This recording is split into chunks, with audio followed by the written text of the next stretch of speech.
Gazipur city page থেকে আপনাদেরকে স্বাগতম।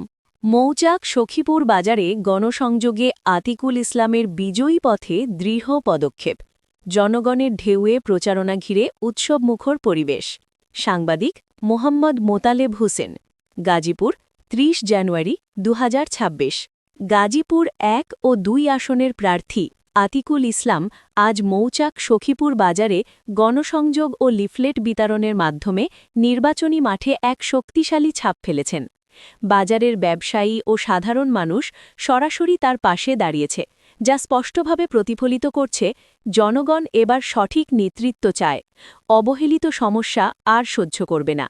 লিফলেট বিতরণের সময় স্থানীয়রা স্বতঃস্ফূর্তভাবে সমর্থন প্রকাশ করে বলেন, অবশেষে আমরা এমন একজন নেতাকে পেলাম যিনি আমাদের স্বার্থ ও উন্নয়নের জন্য কাজ করবেন। এই জনসমর্থনকে ঘিরে আতিকুল ইসলাম বলেন, এই ভালোবাসা ও সমর্থন আমাকে আরও দায়িত্বশীল করেছে। ইনশাল্লাহ একটি বিজয়ী বদলে দেবে গাজীপুরের চিত্র। এবারই ঠিক সময় পরিবর্তন আনবার।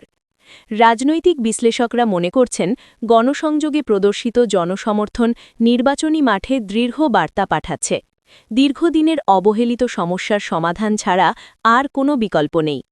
মৌচাক সখীপুরের এই গণসংযোগ প্রমাণ করেছে আতিকুল ইসলামের নির্ভীক ও সরাসরি জনসংযোগ কৌশল নির্বাচনী জঙ্গলের চিত্র বদলাতে প্রস্তুত। প্রতিটি ভোটার স্পষ্টভাবে জানিয়ে দিয়েছে, এবারের ভোট শুধু প্রতিশ্রুতি নয়, বাস্তব পরিবর্তনের প্রতীক।